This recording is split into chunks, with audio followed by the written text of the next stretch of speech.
Nah, Cinderella ini diduga memiliki gangguan mental dependent personality disorder atau DPD. Kalau dalam bahasa Indonesianya itu adalah gangguan kepribadian dependent. Ini merupakan gangguan kepribadian yang ditandai dengan inferioritas, ketakutan terhadap kritikan, penolakan, dan perasaan tidak aman dalam hubungan interpersonal. Karakter Ana ini dengan gangguan mental yaitu Attention Deficit Hyperactivity Disorder, atau kalau nama bagiannya ADHD.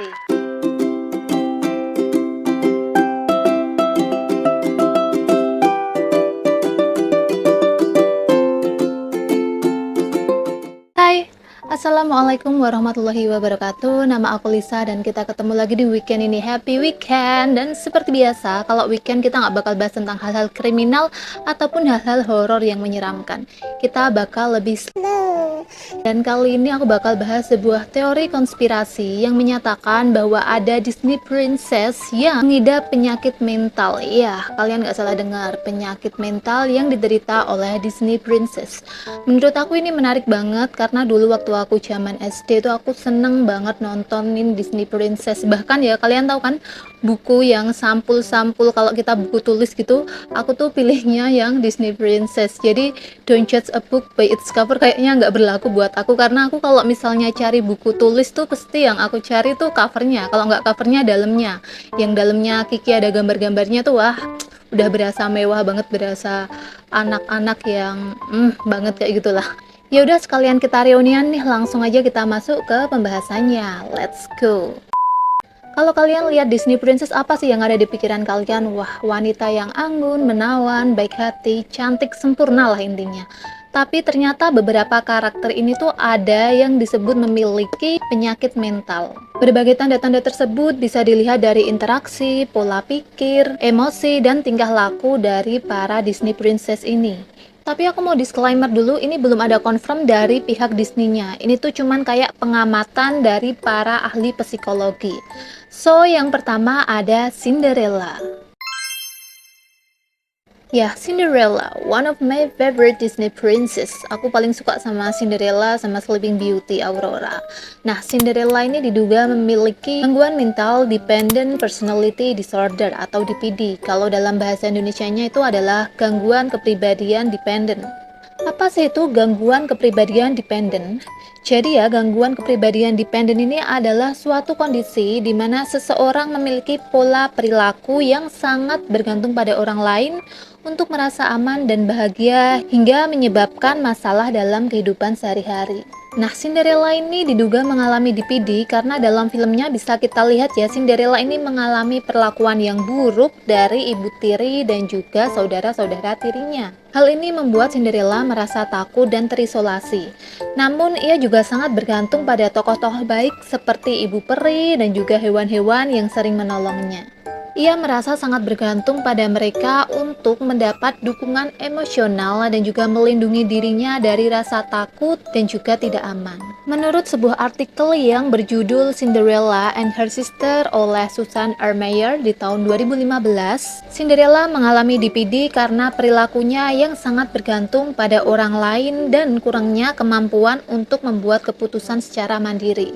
Meyer juga menyebutkan bahwa Cinderella terus-terusan berusaha untuk memuaskan orang lain dan kurang percaya diri dalam hubungannya dengan sang pangeran. Bahkan ketika ia telah menemukan kebahagiaannya. Siapa nih yang ngerasa terlalu bergantung sama orang lain? Mungkin terlalu bergantung sama teman, sama pasangan yang punya ciri-ciri kayak Cinderella ini. Mungkinkah kalian punya penyakit mental ini, punya DPD? Tapi aku tekankan ya di sini, mental health tuh nggak boleh self-diagnose. So buat kalian yang ngerasa kok kayaknya aku kayak gini atau kayak gimana, kalian nggak boleh kayak cuman searching Google terus ngerasa kayak wah kayaknya aku sakit ini nih. Itu nggak boleh. Kalian harus datang ke psikiater atau ke psikolog yang memang memiliki kemampuan untuk mendiagnos apa yang kalian alamin atau apa yang kalian rasakan. Siapa tahu kalian cuman kayak apa ya, stres atau gimana kayak gitu. Nah, kita lanjut. Yang kedua ada Snow White. Nah, Snow White ini diduga memiliki PTSD atau gangguan stres pasca trauma. Jadi, gangguan stres pasca trauma atau PTSD ini adalah sebuah kondisi saat seseorang mengalami gejala psikologis setelah mengalami atau menyaksikan peristiwa traumatis yang mengancam jiwa atau mengancam keutuhan fisiknya atau orang lain. Kalau kita ingat dalam kisahnya, Snow White ini mengalami ancaman pembunuhan oleh ibu tirinya. Ia dikejar dan juga nyawanya terancam sehingga ia harus lari ke hutan. Meskipun setelah itu ia bertemu dengan 7 kurcaci yang baik hati, tapi hal ini mungkin telah memberikan dampak trauma jangka panjang pada kesehatan mentalnya. Menurut artikel oleh Sarah G. Gervis pada tahun 2017 yang berjudul Disney Snow White and the Seven Dwarfs, karakter Snow White mengalami gejala-gejala yang konsisten dengan PTSD, termasuk ketakutan dan ketegangan berlebihan, mimpi buruk berulang, serta perubahan perilaku dan suasana hati. Artikel tersebut juga menunjukkan kepada kita bahwa bahaya dari kekerasan terhadap perempuan dan dampak jangka panjangnya pada kesehatan mental. Yang ketiga ini mungkin salah satu Disney Princess yang paling kelihatan gangguan mentalnya dan sebagian besar kalian udah tahu. Siapa? Ya, bener banget, Belle. Seperti yang kita semua tahu, Belle ini diduga memiliki gangguan kepribadian yaitu Stockholm Syndrome. Stockholm Syndrome adalah sebuah kondisi di mana para korban dari penculikan, penyanderaan, atau yang menjadi tawanan memiliki rasa simpati atau empati kepada pelakunya atau kepada yang menyandera mereka. Seseorang dengan Stockholm Syndrome biasanya menganggap penyanderanya seperti sahabat atau pelindungnya, meskipun ya sebenarnya enggak. Sebaik apapun itu penyandera, ya tetap aja kan mereka adalah seorang penyandera atau penculik. Kalau kalian lihat film Money Heist, kalian juga bisa lihat waktu Stockholm tuh jatuh cinta sama Denver. Sebenarnya banyak banget sih film-film yang mengangkat tentang Stockholm Syndrome ini karena memang pernah kejadian di dunia nyata. Nah, dalam film Beauty and the Beast, Belle ini disandra oleh Beast di sebuah kastil. Pada awalnya, Belle ini merasa takut dan cemas, tapi kemudian mereka seperti memiliki perasaan dan menjalin hubungan yang lebih dekat. Saat Belle diizinkan keluar dari kamarnya dan mulai mengeksplorasi kastil, ia mulai melihat sisi baik dari penyanderanya atau dari Beast. Belle kemudian menjadi makin terikat dengan Beast dan merasa bertanggung jawab untuk menyelamatkan Beast dari kutukan yang menimpanya. Menurut sebuah artikel yang berjudul Stockholm Syndrome in Beauty and the Beast dari Leslie Margolis tahun 1994, Belle ini mengalami Stockholm Syndrome secara bertahap mulai dari rasa simpati, lalu keterikatan emosional dengan Beast, meskipun ia tahu bahwa Beast-nya adalah penyanderanya. Disebutkan juga bahwa Belle ini tidak hanya mengembangkan rasa simpati terhadap Beast, tetapi juga menjadi makin menempatkan dirinya dalam bahaya demi melindungi Beast. Namun pada kemudian hari, Stockholm Syndrome ini mendapat banyak kritikan dari banyak ahli karena sulit untuk dibuktikan dan kurang akurat dalam menjelaskan perilaku korban dalam situasi penyanderaan. Beberapa ahli juga berpendapat bahwa orang yang mengalami situasi seperti Belle mungkin tidak sepenuhnya mengembangkan Stockholm Syndrome atau tidak sepenuhnya mengalami Stockholm Syndrome, tetapi lebih cenderung ke cara bertahan hidup dan juga melindungi diri dari rasa stres. So, menurut kalian apakah Belle ini beneran mengalami Stockholm Syndrome ataukah kalian punya pendapat lain? Komen di bawah ya. Yang keempat ada temennya Olaf ya, Elsa. Karakter Ratu Es dalam film Frozen ini memiliki karakteristik yang menunjukkan gangguan kepribadian menghindar atau Avoidant Personality Disorder atau kalau disingkat itu APD. Ini merupakan gangguan kepribadian yang ditandai dengan inferioritas, ketakutan terhadap kritikan, penolakan, dan perasaan tidak aman dalam hubungan interpersonal. Dalam film Frozen, Elsa mengalami perasaan inferioritas dan ketakutan terhadap kritikan. Elsa merasa tidak aman dan enggan berhubungan dengan orang lain, bahkan dengan adiknya sendiri atau Anna. Hal ini terlihat dari Elsa yang selalu berusaha menghindari Anna dan juga orang lain. Elsa juga cenderung menolak bantuan dari orang lain, termasuk orang tua dan penasehat kerajaannya. Sebuah penelitian dalam jurnal komprehensif psikiatri di tahun 2016 menunjukkan bahwa pengalaman trauma masa kecil dan keluarga yang tidak stabil dapat mempengaruhi perkembangan gangguan kepribadian menghindar. Seperti yang kita tahu, Elsa dalam film Frozen ini mengalami trauma ketika secara tidak sengaja ia melukai Anna atau adiknya dengan kekuatan esnya. Trauma ini membuat Elsa merasa bersalah dan enggan berhubungan dengan orang lain, bahkan dengan adiknya sendiri atau dengan Anna. Penelitian lain yang berjudul Avoidant Personality Disorder Current Insight tahun 2015 menyebutkan bahwa orang yang mengalami gangguan kepribadian menghindar cenderung memiliki tingkat kecemasan yang tinggi dan mudah merasa terancam. Hal ini terkait dengan keengganan Elsa untuk membuka diri kepada orang lain dan ketakutan terhadap kritikan. Oke, next, kalau tadi kita udah bahas Elsa, sekarang ada adiknya. Yang kelima ada Anna. Ada beberapa artikel yang menghubungkan karakter Anna ini dengan gangguan mental, yaitu Attention Deficit Hyperactivity Disorder, atau kalau nama bekennya ADHD. Mungkin sebagian dari kalian udah pernah dengar kata ADHD, tapi belum tahu apa sih itu ADHD. Jadi ADHD ini adalah sebuah gangguan neurodevelopmental yang mempengaruhi fungsi eksekutif, impulsivitas, dan hiperaktivitas. Beberapa artikel telah menyimpulkan bahwa karakter Anna menunjukkan ciri-ciri ADHD, seperti kesulitan untuk memusatkan perhatian, mudah terdistraksi, impulsif, serta sulit mengontrol emosi dan perilaku. Salah satunya nih ada penelitian dari Owner dan kawan-kawannya di tahun 2020. Owner dan kawan-kawannya ini menggambarkan bahwa Anna memiliki kesulitan untuk fokus dan rentan terhadap gangguan perhatian yang memperburuk kondisi ADHD-nya.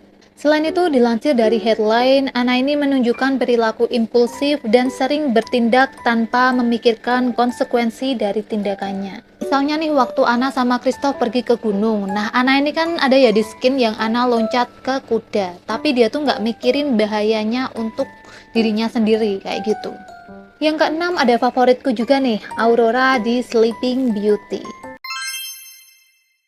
Karakter Aurora dalam film Sleeping Beauty digambarkan sebagai seorang putri yang menawan, cantik, anggun, dan baik hati.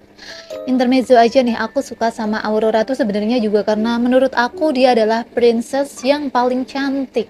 Kalau menurut kalian nih, siapa sih princess yang paling cantik? Komen di bawah ya. Kita sama-sama sharing, sama-sama mengingat masa-masa SD nih, siapa Disney princess favorit kalian. Nah, balik lagi, meskipun begitu, beberapa analisis menunjukkan bahwa Aurora mungkin mengalami gangguan mental yang disebut gangguan depresi mayor. Depresi mayor atau Major Depressive Disorder adalah gangguan suasana hati yang serius dan dapat mengganggu kehidupan sehari-hari.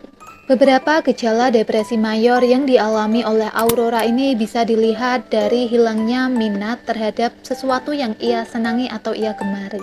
Selain itu, perasaan sedih atau kekosongan yang intens, kelelahan, kegelisahan, dan kesulitan tidur atau tidur berlebihan. Dilansir dari Psikologi Today, seorang penulis dan psikolog Deborah Serani mengatakan bahwa Sleeping Beauty adalah contoh bagus dari seorang karakter yang mengalami depresi mayor. Serani menyebut bahwa Aurora mungkin mengalami depresi mayor setelah diculik oleh penyihir jahat dan dijebak dalam tidur panjang selama bertahun-tahun. Ia mencatat bahwa Aurora tampak kehilangan minat pada kehidupannya dan juga tidak menunjukkan emosi yang kuat dan tampaknya kurang bersemangat. Penulis lain yang bernama Samantha Whitehead mengulas karakter Aurora dalam konteks depresi mayor. Dalam artikelnya yang berjudul The Psychology of Disney Princess Aurora di laman web The Artiverse, Samantha ini menyatakan bahwa Aurora mengalami depresi mayor yang disebabkan oleh perasaannya yang terjebak dalam situasi yang sia-sia dan kehilangan kontrol atas hidupnya. Ia mencatat bahwa Aurora ini nampak pasrah dan juga tidak berdaya di film tersebut, atau di film tadi Sleeping Beauty. Dan karena inilah Samantha menganggap Aurora ini mengalami depresi mayor. Sekarang kita masuk ke Disney Princess yang ketujuh. Ini gangguan mentalnya tuh kalau orang-orang kadang nganggep ini tuh keren kayak gitu, padahal sebenarnya ini tuh cukup patut untuk diwaspadai. Disney Princess yang ketujuh ini ada Merida. Apa sih yang ada di pikiran kalian ketika kalian ingat sama film Brave? Kalau aku sendiri ya, di film Brave ini yang paling aku ingat adalah rasa sedihnya. Karena film ini adalah satu-satunya film di Disney Princess yang bikin aku nangis. Sayangnya karakter Merida ini seringkali dikritik karena memiliki sifat yang kurang menyenangkan dan terkadang terkesan egois. Beberapa orang menyebut bahwa Merida memiliki gangguan kepribadian antisosial atau ASPD. Jadi ASPD ini adalah suatu gangguan kepribadian yang ditandai dengan perilaku antisosial, manipulatif, tidak memperdulikan hak orang lain, dan seringkali tidak merasa bersalah. Beberapa gejala yang sering dikaitkan dengan ASPD adalah kecenderungan untuk mempermalukan atau menipu orang lain, berkelahi atau merencanakan kekerasan terhadap orang lain, dan kesulitan dalam mempertahankan hubungan sosial atau hubungan yang stabil. Meskipun karakter Merida hanya fiktif, tetapi beberapa ahli telah melakukan analisis terhadap karakter ini untuk menentukan bahwa ia benar-benar memiliki gangguan kepribadian antisosial. Peneliti Maria Gardini pada jurnalnya Psychiatry, Psychology, and Law pada tahun 2016 bersama rekan-rekannya memeriksa karakter Merida berdasarkan kriteria Diagnostic and Statistical Manual of Mental Disorder. Dalam penelitiannya, Gardini menemukan bahwa karakter Merida memang memiliki beberapa gejala yang terkait dengan ASPD, seperti ketidakpeduliannya terhadap kebutuhan orang lain dan kecenderungannya untuk melakukan tindakan impulsif tanpa memikirkan konsekuensi yang akan terjadi. Namun Gardini juga menyatakan bahwa karakter ini tidak dapat didiagnosis secara langsung karena ia hanyalah karakter fiktif. Finally, kita sampai ke Disney Princess yang terakhir. Disney Princess yang terakhir ini yang kemarin sempat ada kontroversi karena live actionnya diganti dengan kulit hitam. Ya nggak diskriminasi sih, tapi kan karena selama ini ya karakter dari Disney Princess ini tuh digambarin dengan kulit putih, kok tiba-tiba di live actionnya diganti menjadi kulit hitam. Siapakah dia? Ya, betul banget, yang terakhir ada Ariel. Ariel yang bukan Ariel Peter Pan ini diduga memiliki gangguan mental yang disebut Body Dysmorphic Disorder. Gangguan Body Dysmorphic Disorder atau BDD ini adalah suatu kondisi ketika seseorang memiliki obsesi terhadap kekurangan fisik tertentu pada dirinya. Jadi bisa dibilang gangguan mental ini adalah gangguan di mana seseorang merasa tidak puas dengan kondisi penampilannya, meskipun sebenarnya ya orang-orang di sekitarnya atau orang-orang yang ia temui itu tidak terlalu memperhatikan gangguan yang ia takuti ini.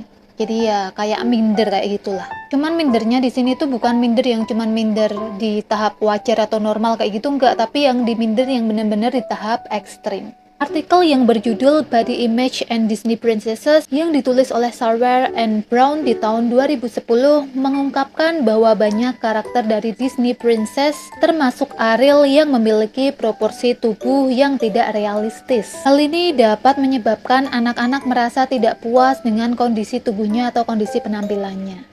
Mereka juga menyatakan bahwa karakter-karakter tersebut dapat memperkuat stereotip gender yang tidak sehat dan tidak realistis. Penelitian dalam Journal of Public Health Policy tahun 2017 sendiri menunjukkan bahwa exposure anak-anak pada citra tubuh yang tidak realistis dapat menyebabkan peningkatan perasaan tidak puas terhadap penampilan mereka. Dan hal ini dapat berkontribusi dalam perkembangan gangguan BDD.